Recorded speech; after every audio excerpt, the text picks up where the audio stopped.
ان الحمد للہ والصلاة والسلام علی نبی. قوم ممالقہ اور بنی اسرائیل کا تنازع کیا تھا، پس منظر کیا تھا؟ سورہ بقرہ کی آیت نمبر 246 کے ضمن میں جانتے ہیں. پہلے آیت کا ترجمہ ملاحظہ کیجئے.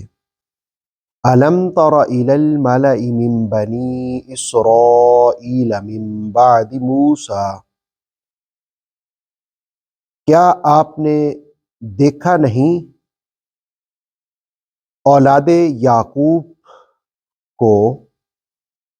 یعقوب میں سے ایک جماعت کو حضرت موسیٰ علیہ السلام کے بعد. اذ قالوا لنبی لهم ابعث لنا ملکا نقاتل فی سبیل اللہ، جب انہوں نے اپنے نبی سے کہا کہ ہمارے لیے ایک بادشاہ، ایک امیر مقرر کریں جس کی سربراہی میں ہم اللہ کی راہ میں لڑیں. قال، نبی نے فرمایا، هل عصیتم ان کتب علیکم القتال الا تقاتلوا، ممکن ہے کہ تم پر قتال فرض ہو جائے لیکن تم لڑائی نہ کرو. قالوا، وہ کہنے لگے، وما لنا الا نقاتل فی سبیل اللہ، ہمیں کیا ہے کہ ہم اللہ کی راہ میں نہ لڑیں. وقد اخرجنا من دیارنا وابنائنا، جبکہ ہمیں ہمارے گھروں سے نکال دیا گیا اور ہمارے اہل و عیال سے دور کر دیا گیا. فلما كتب عليهم القتال تولوا الا قليلا منهم، جب ان پر قتال فرض کیا گیا تو انہوں نے ان سب نے منہ پھیر لیا سوائے چند لوگوں کے. واللہ علیم بالظالمین، اور اللہ تعالی ظالمین کو خوب جاننے والا ہے. اس آیت میں اس معروف قصے کا ذکر ہوا، اس کی بنیاد بیان ہوئی جو طالوت اور جالوت کے درمیان ہوا. دراصل اس ہسٹری کو جاننا ہوگا، تاریخی پس منظر کو جاننا ہوگا جس تاریخی پس منظر کے تناظر میں یہ آیت نازل ہوئی. حضرت موسیٰ علیہ السلام کے تقریباً 300 سال بعد اور 1000 سال قبل مسیح، عمالقہ ایک قوم تھی جس نے فلسطین کے اکثر حصوں پر قبضہ کر لیا، تسلط کر لیا، حتیٰ کہ اولاد یعقوب یعنی بنی اسرائیل سے وہ مقدس تابوت بھی چھین لیا جس میں مختلف تبرکات تھے.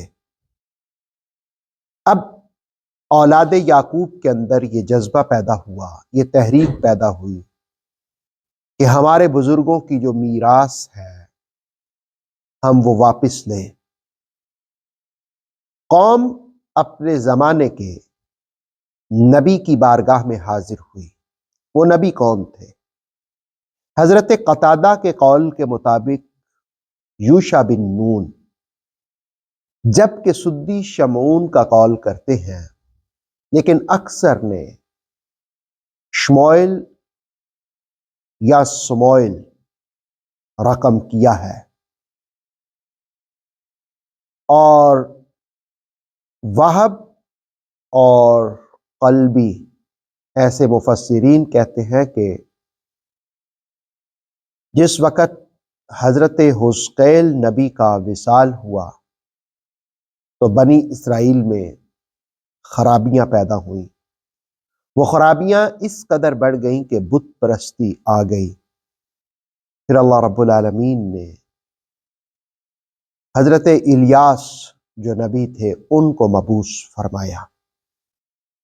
اب جس وقت قوم کے اندر احساس پیدا ہوا، بذات خود احساس بھی ایک نعمت ہوتی ہے، تو وہ احساس ان کو نبی کی بارگاہ میں لے آیا۔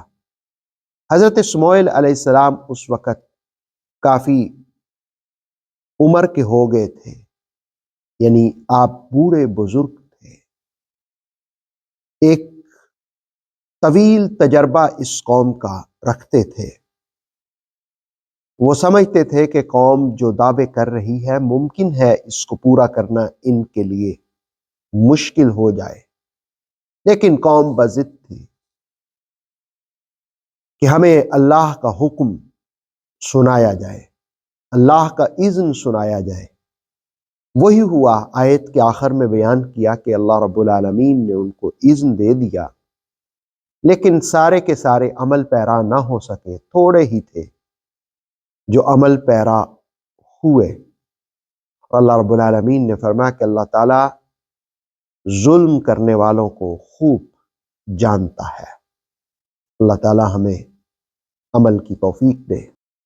آتھینٹک اسلامک نالج کے لیے نور وحی یوٹیوب چینل کو سبسکرائب کیجیے، بیل آئیکن کو پریس کرنا مت بھولیے۔ نور وحی فیس بک، انسٹاگرام اور ٹک ٹاک پیج کو بھی فالو کیجیے تاکہ ہماری ہر نیو ویڈیو آپ تک بر وقت پہنچ سکے۔